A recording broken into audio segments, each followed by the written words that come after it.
As the ancient Greek philosophers were known to say, I am blue, dabba dee dabba da. But what if your web hosting provider is also blue? In all seriousness, Bluehost is widely advertised and recommended as a hosting provider, but how much truth is there in these advertisements? Let's take a look at the most important aspects of any website: price, performance, and features. And I will be the one who decides whether Bluehost is worthy of your money.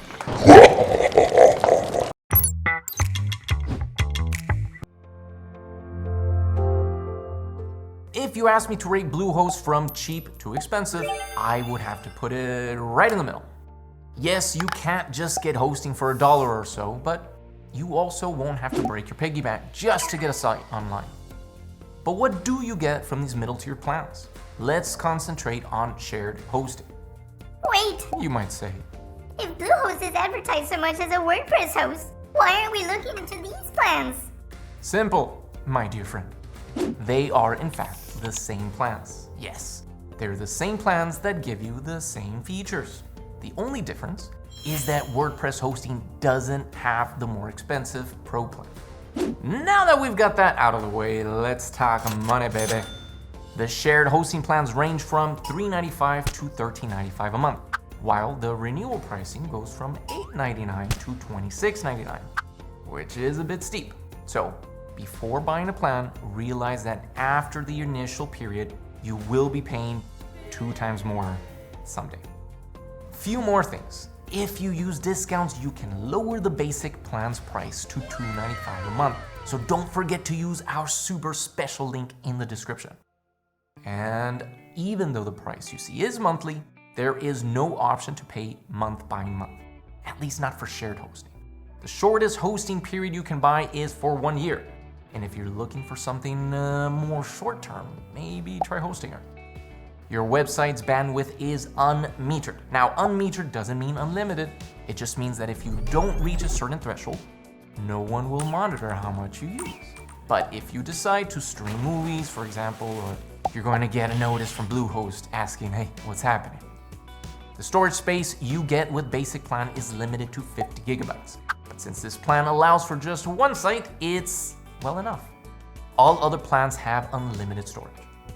A good thing is the use of SSDs instead of HHDs. This means that your site should have a speed boost compared to older technology HDDs. But we'll talk more about that in the performance section. Quick note here, that might not apply to a lot of users, but Bluehost gives you a free and easy to use staging tool. Staging tools are useful when you want to redesign or change something in your website. Instead of doing it on the live site and risking messing something up, you can just create a copy of your site and do the tests and changes, and then finally merge the two together, and voila! A free CDN, or content delivery network, is also included in your plan. If you have no idea what I just said there, let me quickly explain. Usually, all your website's files are stored in a single server, meaning that the user must access a specific server to enter your site. Now, the longer the distance between the user and your server is, the longer it can take for the site to load. It's just physics. Even fast information has to travel physically. The content delivery network is, well, a network of connected servers around the world. It places copies of your site in each of these servers, so when the user tries to enter your site, it will detect where it is and select the closest server to start loading your files. I probably don't have to explain how a free domain name and a free SSL certificate work, right? You get all 3 of these essentials with the cheapest plans. More advanced options include automatic backups and dedicated IP addresses. Get a pretty standard 30-day money-back guarantee. Classic, if I may say so myself. What I wanted to mention was that if you choose to have add-ons with your hosting, most of them are non-refundable. So keep that in mind. To get the best price for your hosting, you will need to use a discount link. So hey, why not use the one under this video?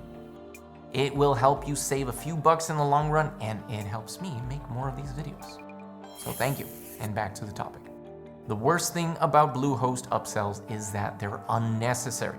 The Bluehost SEO Start plan can easily be replaced with a few free plugins. The extra SSL certificate is not important if you're not running large websites. And even the security options are just basic. But they all cost money. And if you add them all in, it gets to be over $11 a month, when even most of Bluehost's plans are not even that expensive. The pricing is fair with Bluehost. You never feel like you're overpaid for useless features or low resources. Except for if you decide to get those add-ons. The upsells here are not worth your consideration, I can tell you that. Sure, I would like renewal pricing to be a bit lower since it's now on more of the expensive side, but hey, you can't have everything. Price-wise, if you want something that is optimized for WordPress, this is a good choice. For an average price hosting, what performance can you expect? Well, since Bluehost advertises as a great choice for running WordPress, let's test exactly that by installing WordPress and adding a custom theme with content. Also, let's test the cheapest plan so we know what the worst performance here can show you. First, 2 important speed parameters that you should care about: full page loading speed and time before the first byte. Full loading speed is the time it takes for your site to load the last file and be completed, while time before the first byte is just the duration of the server responding to the request. Naturally, the lower the both numbers are, the better. Let's test things out using GTmetrix. The good news, after a couple of tests from different locales, Bluehost loads in under 2.5 seconds. Since you can select server location and the data centers are in the USA, naturally it scored the best, 1.4 seconds. Even that is not impressive, considering other budget hosting providers can load the same site even faster for less. But the bigger problem was time before first byte. It was over 0.8 seconds, in some cases even over a second. And that's just waiting for the server to respond, without even starting to download your site's files. I'll have to look into this server situation. Let's test Bluehost uptime next. During the whole month of testing, my site was down for about 2 minutes, scoring 99.99%. I wasn't expecting something terrible, of course, but I want to mention that the response time did have some larger spikes, which would indicate that the server is not as stable as you or I would like. But let's test things further. I used the K6 tool to test out how my site would handle 50 virtual users at a time. The test should take around 10 minutes and will show whether my assumptions are true. And they are. With 50 users, the cheapest plan struggles. The line looks more like a roller coaster and the response time is over 1.6 seconds. Mind you, that's not the loading time, just the time it took for the server to respond. Let's do 25 users next. Still a bit bumpy, but overall more stable. The response time is lower, but that's what you would expect. For the final test, let's do 12 users.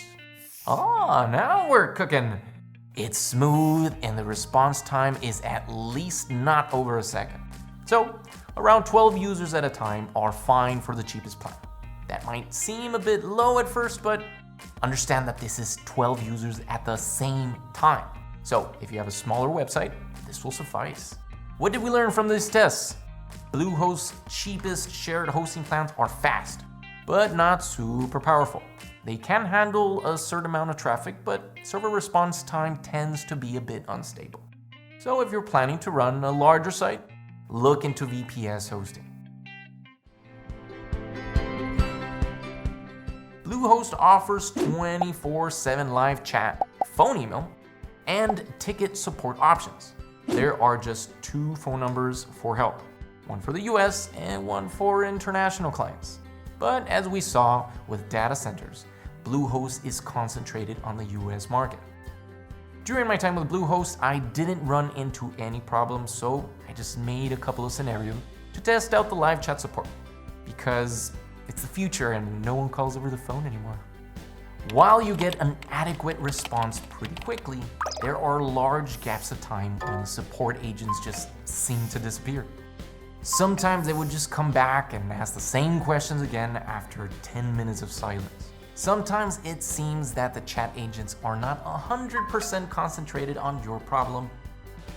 This may just be because they're overwhelmed with cases. However, all of my problems were eventually solved, and I love the fact that for the most part, it wasn't just a link with a go read this article and solve your own problems type of help. Now, something I want to mention, Bluehost has a service called Bluesky. It's like a WordPress specific support option. How it works is that you can hire an assistant that would guide you through your problems or help you with design.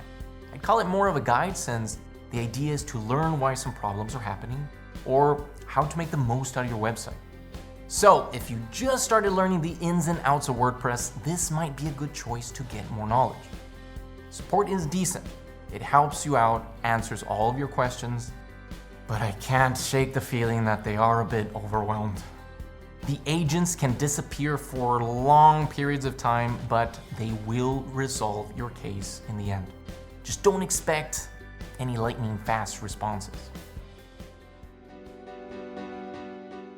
Bluehost has a really easy and simple WordPress installation process. The dashboard is very beginner friendly, and you won't get lost just trying to get onto the site. You can also manage WordPress plugins, users, and some other options from the Bluehost panel directly, without ever logging into the admin area. Now for the big bad thing. Bluehost is owned by a corporation which is infamous for buying hosting companies and optimizing their efficiency for making money. This basically means more upsells, less extra features, and an overall bad experience for the users. The biggest problem is when the providers stop making a lot of money.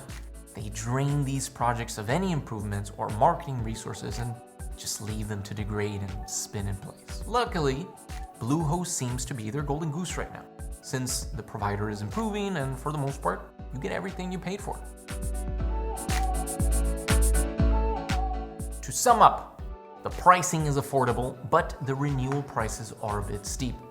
There are unnecessary upsells. However, the package you get includes most everything you need. The performance, though, could be a bit better. These cheaper plans are only good for small or personal websites. I really like the user interface in the dashboards that you get. It's clean, modern, and clear on what you are and what you should be doing. But Bluehost is not just good for beginners. It has quite a lot for developers as well. The support could be a bit faster, but most of my questions were answered and my problem solved. Do I personally recommend Bluehost? Yes. If you're a beginner and you want to get the most out of WordPress, give it a go. Thanks for sticking to the very end of the review. These videos are a lot of work and I always appreciate it. And hey, let's meet again in the next video. See ya.